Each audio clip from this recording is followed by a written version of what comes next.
Three-Inning Fan, the podcast with me, Kelley Franco. I am so excited about our guest today and our show today, and he needs no introduction. But let me tell you, you should be listening to Mad Dog Unleashed, weekdays 3 to 6 on Channel 82 Sirius Radio, and you should be watching him every week on First Take. Chris Russo, thank you so much for joining Kelley, me. good to be very happy to be here. We'll have some fun. We got a lot to talk about on this busy Monday and First Take on the Wednesday mornings. We do a little baseball too, so there you go. Oh my God, we have so much to cover, and I wanted to talk about some big baseball issues with you. But last night we had a Sunday stunner. What do you think about that? Because your team was involved. Yeah, big trade, Red Sox. I think the Red Sox just got tired of Devers because, he was moaning and groaning a few years ago how the team was not improved.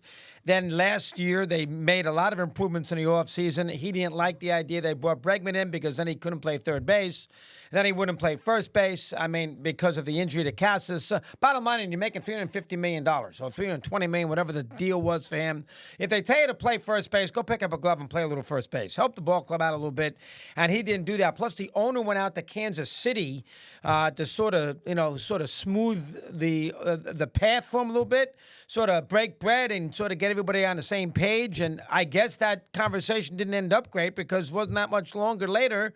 I'm sure the owner told the GM, we got to make a move here. And Craig Breslow trades him to San Francisco, trades him out of the American League. Now, they play the Giants forthcoming here, which is weird, but in San Francisco. I don't blame the Red Sox at all. Now, on the immediate aspect, the Red Sox are not as good. He's got 70 RBIs, he's got 15 home runs. He's a big bat. They're going to miss that. And he got off to a terrible start, and they're going to miss that. So immediately, short term, big edge, Giants. And the Giants, I understand why the Giants did it too, because the Giants can't get these big free agents for whatever the reason. The offensive players, Judge, Ohtani, they can't get these guys to go to San Francisco, Ballpark, conditions, it's cold, the Dodgers in the same division. So what they have to do in certain scenarios is trade for somebody from that, and that's what they did. They traded for Devers.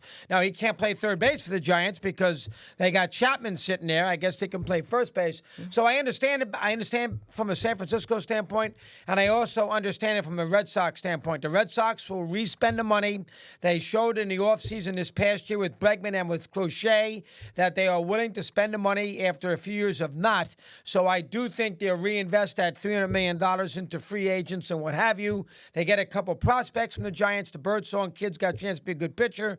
So from that standpoint, and they got a lot of young players too. I don't blame the Red Sox fans not going to like it. No, but they I don't didn't like it. They don't like it. They're going to scream and yell. But big picture, if they spend the money, which I'd be shocked if they don't, I understand why the Red Sox did it. Yeah, and you nailed it with the Giants having a very good third baseman in Matt Chapman, Gold Glove, Platinum gloves, diamond gloves. He's got all the gloves. And so we're not going to see Devers over at third, right? Maybe at first base, but I can't see that conversation happening right away. Maybe start out at DH, you think? Well, I think the Giants needed offense in a worse way. They don't have a big offense. So the Giants don't have a guy in the middle of that lineup that they can build around. Odames has been awful. He's hitting 190. He's done nothing. The Milwaukee shortstop who the Giants gave $180 million to in the offseason. He has done nothing. Devers will, put a big bat in the middle of that lineup. And that Ballpark, listen, they did a graphic last night on Sunday Night Baseball that a lot of his doubles and homers this year would be homers at AT&T because of the fact that the wall would not prevent those, and he's got power to all fields, that a lot of balls he hits off the wall that would be gone as they're rising, and they will be out of the ballpark in San Francisco. Listen, if he's into it, he will help the Giants a lot. This is a shock for Devers. Remember, he's Dominican. Spring training's in Scottsdale. It's a long way from San Francisco home. He can't pop on a plane and go home. Fort Myers is not too far. So there's some issues that he may not love. Plus, he's in a division with L.A. But from a standpoint of the Giants offensively, it's a big advantage for him. It helps him. And the Giants got their big bat. Their moment has arrived. Yes, the Giants have had a good year. Melvin's a good manager. They got pretty good starting pitching. The Dodgers are not having that great regular season that a lot of people thought they would. They got a lot of injuries with their rotation. Dodgers are almost pacing themselves, until they get to the games that count for them, which is in October. They got guys hurt all over the place. Obviously, Snell hasn't pitched. Glasnow hasn't pitched. Otani's pitching tonight, an inning or two. But, you get the idea. It's going to take, that division is a little more up for grabs. And the National League wild card thing is trickier than the American League because the Mets, the Phillies, the Cubs, the Cardinals, Arizona, San Diego, there's more teams. So if the Giants want to make the playoffs, and they want to make it this year in the worst way, Devers should help them get minimum into a wild card series. Well, and they're looking good in the West there. Played They're well. really looking They nice. played resourceful. They're a resourceful offensive team. He'd give them a little margin for error, which is important. Yeah, and speaking of the Dodgers, that kind of leads us into one of the topics I wanted to talk about with you today because the Dodgers are a big spending club. And coming up in MLB next year, we have the expiration of the collective bargaining agreement. And there are going to be several salary-related issues that are going to be talked about in those negotiations. Right. One of the huge ones is going to be a salary cap. So, Chris, let me get right in there. Does MLB need a hard salary cap to replace the luxury tax system? If you want a situation where it's equitable for everybody, yes. But you're going to have to sacrifice at least one season to get it. And that union's tough. They don't they hate they don't trust the owners. Tony Clark doesn't trust the owners. Bruce Weber doesn't trust the owners. So if you want to sit there and you want to insist on a salary cap to make sure teams like the Pirates, the Marlins, Tampa, can spend the same amount as the Dodgers can, like they do in football, you're going to have to ruin the season. And I don't think baseball will want to do that. So I think they will try, Manfred and the owners who try some other device to make sure that the Dodgers can't spend $400 million and the Pirates spend $80 million. The salary cap works in sports. Look at the NFL. There's no better league than the NFL. It's 50 times bigger than any sport except for the FIFA World Cup soccer. And the NFL's got a salary cap. The NBA's got a salary cap. So Sacramento, Milwaukee, Indianapolis, Indiana, the Pacers, OKC can have a chance to compete. Baseball doesn't have that situation because most of the time it's the Yankees, it's the Dodgers, it's, Philadelphia. It's the big markets that have the best chances to win because they got the most resources. And the fact that, the salary cap would help bridge that to a degree. But I don't know how baseball is going to get it without losing a season. It's up in 2026. Manfred this is his last labor negotiation he's ever going to negotiate because he's going to retire. And remember one thing about Manfred, he's been on this since 93, and they have never had a work stoppage. He's proud of that. So I think Manfred will do everything he can to figure something out. But we've gone down this path 1,000 times that never seems to work without some sort of disagreement. The players and their association, and a lot of times rightfully so, they do not trust the owners. They just do not trust them. Collusion, it goes back 100 years. It goes back to the Black Sox scandal with Comiskey not giving Eddie Seacott his bonus for winning 30 games. They don't trust the owners. That was the legend. That the Black Sox became the Black Sox because Comiskey was so cheap. He did a terrible job for him, and they wanted to make money. And listen, there's no excuse for what they did. Don't get me wrong. But the reason they did it is because Comiskey was a disaster. And the players have never, took 50, 60 years from that point to even get some sort of leadership there at the union who could do something in Marvin Miller. But the pendulum at times swings too far the other way. And remember one thing about baseball, most players aren't making the kind of money that the top guys are making. Most guys are making $2, $3, $4 million a year. They're not making $50 million. Mm. And so it really would behoove the union to figure out a way where the distribution is better. But Boris runs the union too. He's got a lot to say. He represents the Sotos and always the big clients. He's got his hand in it. Last time when they had the negotiation, he had 9 million of his clients on the executive committee, Scherzer and people like that. So it's never been good. It's never been healthy. The labor management relationship in the sport has been a major thorn for the growth of the sport forever and ever and ever. And there's going to be a lot of blood spilled when they get around in 2026 to coming up with some sort of an agreement. Well, it's true. And you bring up a great point about unity of positions because there is actually not unity among the owners. That's a problem, and there too. is not unity among the players because with the players, you have the Garrett Coles and the Juan Sotos, but then you have the rank and file guys, and now you have the minor leaguers also in the players union. These guys are not necessarily all on the same page. Tony Clark's going to have to bring a unified position to Manfred, and Manfred's going to have to bring a unified position to him, and that's hard. Easy for Manfred to do that, and Manfred's a brilliant man. Clark's not a lawyer. Clark's a baseball player who runs the union, and that's why he hired the lawyer to get a better deal because, when Tony did the deal 10, 12 years ago, which caused all this dismay amongst the players, one of the big things for him was to make sure that, they had a cook at spring training. So the spring training, when the ball players could come in and they'd have a cook making their breakfast. Yeah, sure, we'll give you that. And in return, he didn't get some of the other things, bus rides in spring training. Basically one seat to he picked on things that were not significant. And as a result, the owners killed the Players Association in that negotiation. And remember, the players are competitive. They don't like to lose. They don't like to read about the fact that the owners are making plenty of money and they're getting shortchanged, and they read that for 5 years. Clark then brings in somebody else, basically to help save his job. He brings in Weber. Weber is a big labor negotiator, so he's in the VIX. He's not a baseball guy, but he's a labor negotiator. So now you got a situation where you got combatants fighting, and it's a very, very tricky spot. So how they solve this, they've never solved it peacefully in, basically 100 years. There's always some sort of rancor. There's always some mistrust. The small market owner, here's the problem the owners have.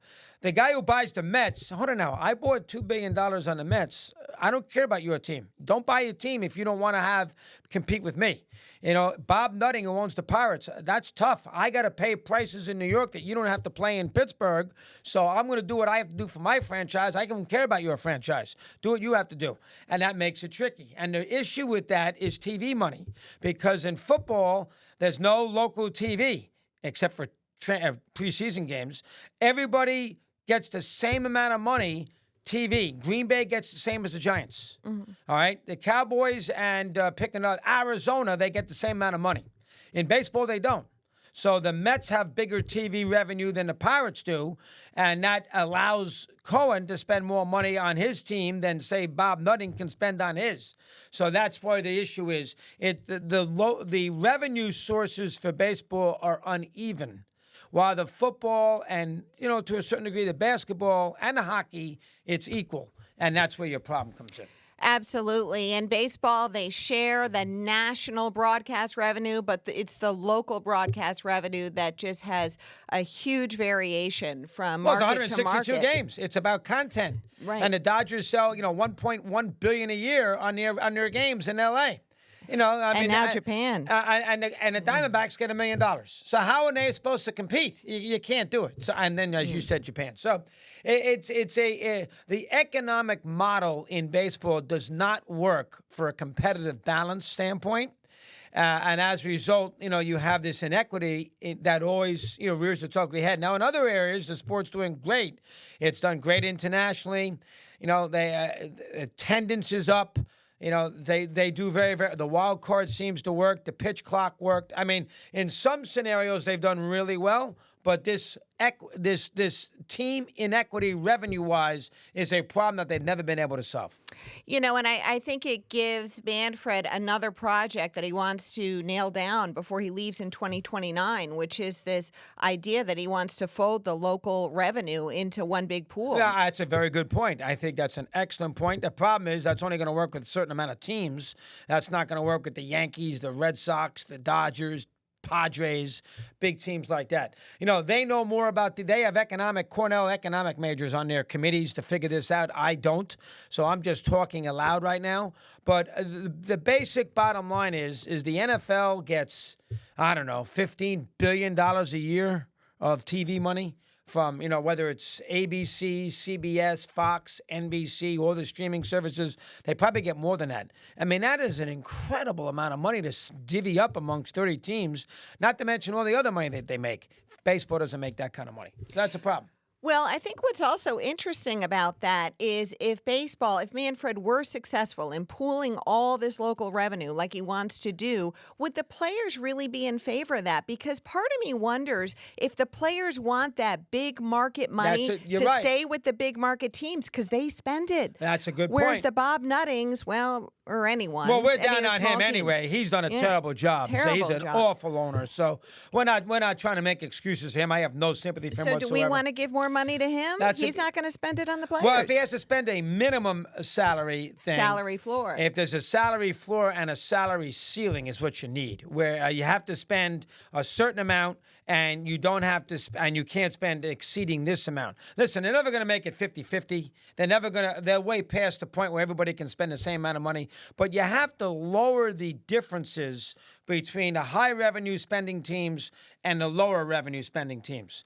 And to me, you got to bring down the higher revenue teams, which is what the players can't stand, and you got to bring up the lower revenue teams. But as you made a great point, all right, the Pirates go from 80 to 130. All right, fair. But I mean, the players, that's only 50 million with 25 guys.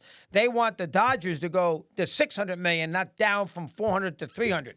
So that's where the issue comes in. And how baseball solves this, I have no idea. Plus, baseball, losing ESPN is a major problem because ESPN, they don't have the rights after next year. That's it. This is the last year for ESPN. And they want it out. And baseball now is going to lose ESPN, which means that the average fan to find baseball is going to be a little trickier because they're not going to want to go to Amazon or they're not going to want to go to Apple TV and all those things. Football, they have most of their games on the big networks. So if they put some games on Netflix as they do at Christmas, some games on Amazon as they do Thursday night, the fans are not going to bite back too much because they got the games on Sunday Night Football, Monday Night Football, doubleheaders on Sunday, Thanksgiving. They got enough places where they can watch their team play.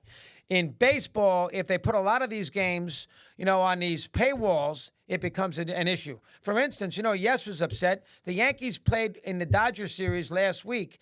They played all three games on not one on Yes. They have Prime, Fox, and ESPN. And Apple. Apple was the first one, and then Friday Fox night and is ESPN. Apple, And so right, Yes didn't get one game. And that bothers Yes. So baseball's got, each team has got so many different ways where they can sort of carve the apple to make money.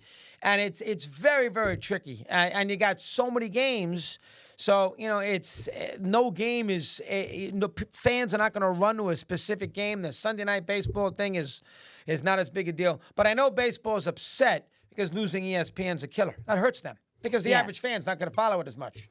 Big time. And I'm here with Chris Russo. Everybody knows him, but just in case you live under a rock, here he is, Chris Russo. My name's Kelley Franco, and this is 3 Inning Fan, the podcast.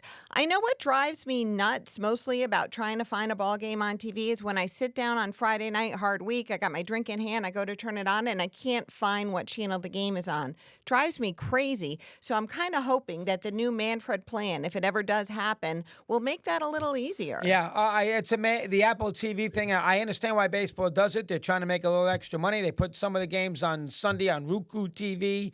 That starts at 11:30 in the morning, so you have that too. You have a game there occasionally. Yeah, baseball, what they're trying to do, now they lost $500 million with ESPN.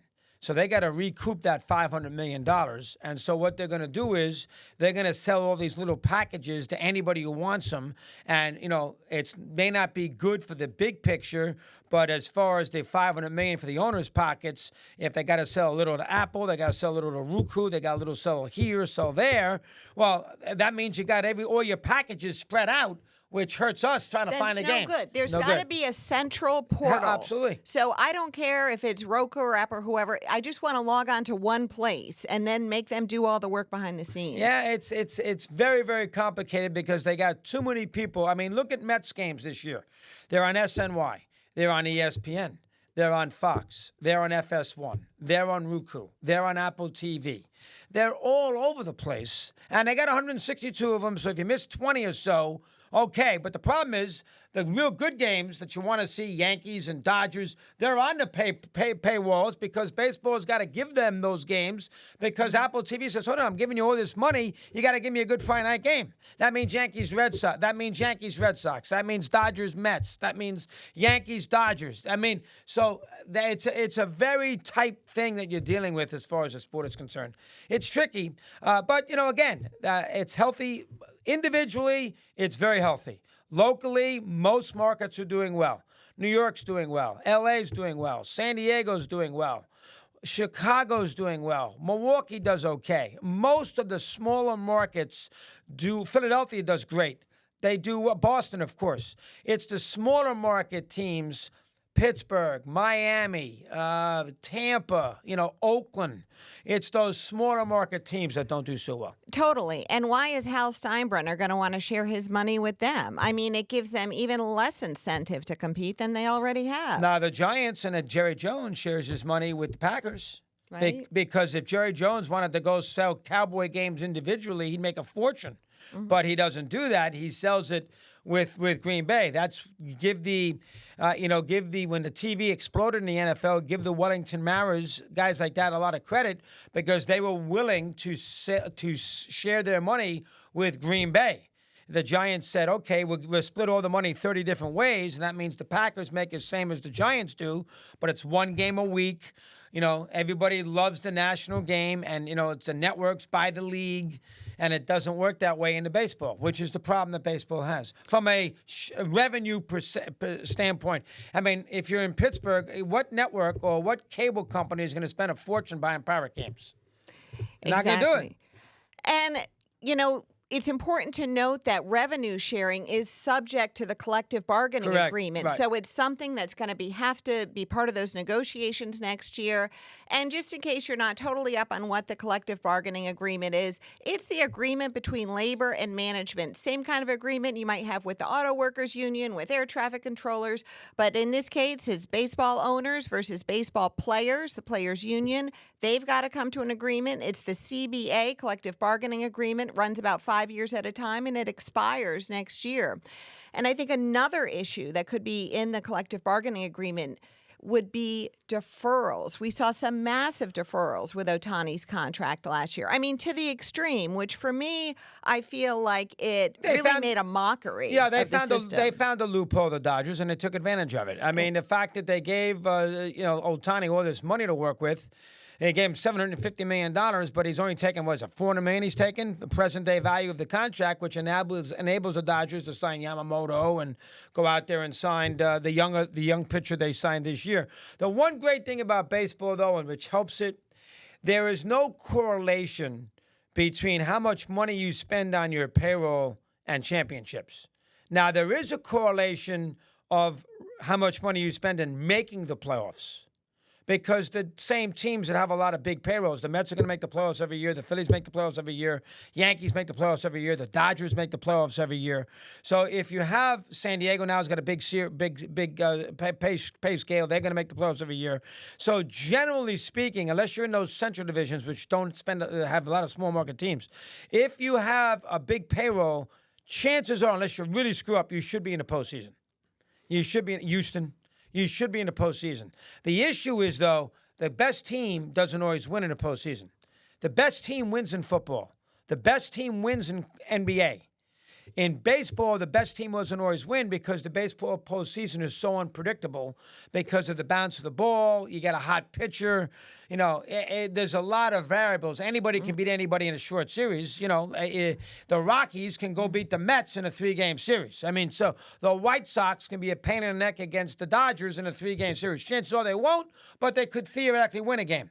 So baseball has that as an advantage that once you get into the postseason, it's very unpredictable. That is why you have a Texas-Arizona World Series a couple of years ago. It's not always Yankees and Dodgers every year in the World Series. Football, the best quarterback plays in the, that's why Mahomes is going to be in the Super Bowl 9,000 times. He's generally speaking the best quarterback. It's about the quarterback in the NFL.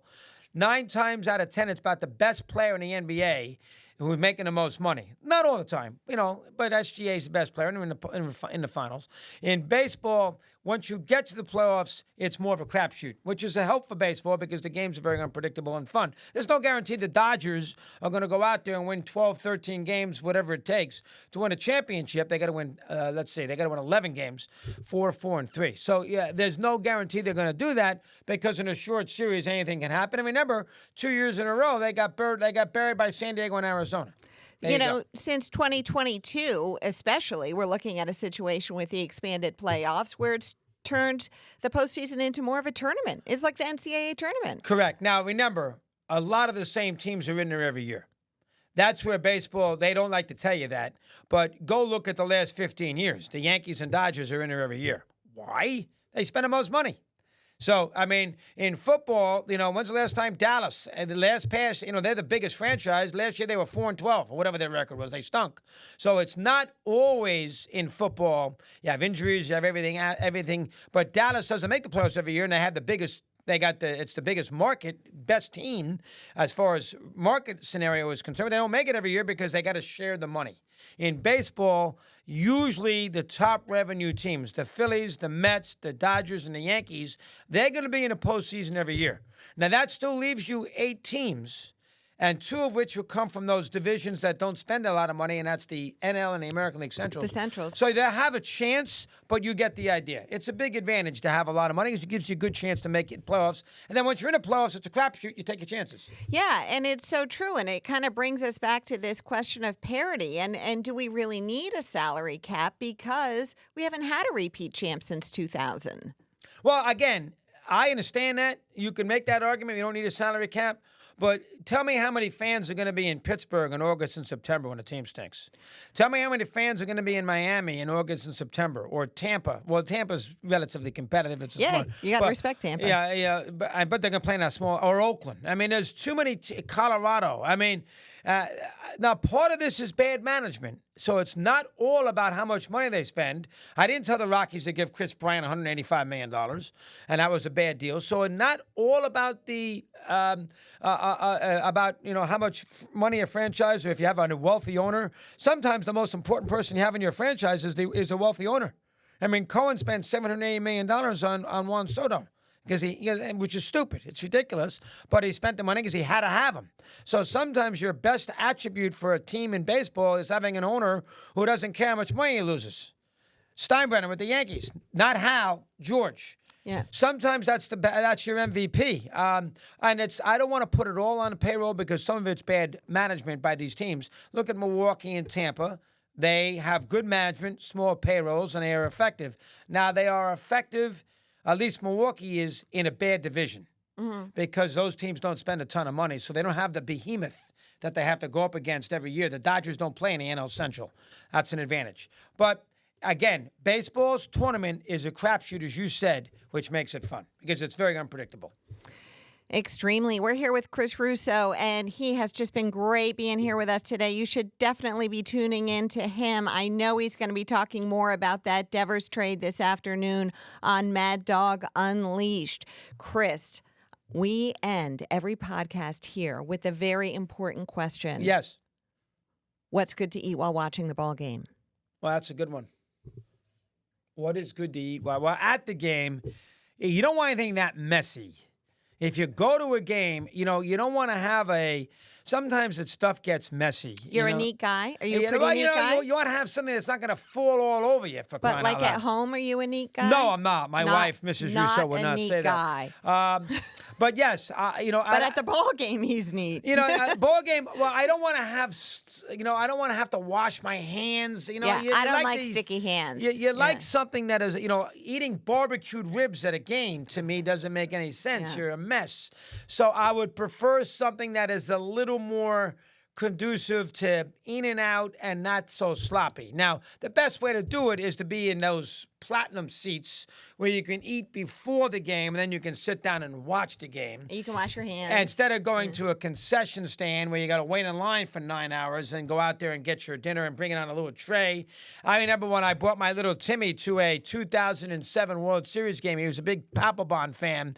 He was 9 years old. We went to Game 1, Red Sox and Rockies in Fenway, and the concession stand for where we sat on the third base dugout, and the concession stand was runners on the first base side, and by the time he walked all the way from the concession stand to the seat on the third base side, he had spilled ketchup all over his shirt, and he was a complete mess. So that is what you like to try to avoid in a ball game.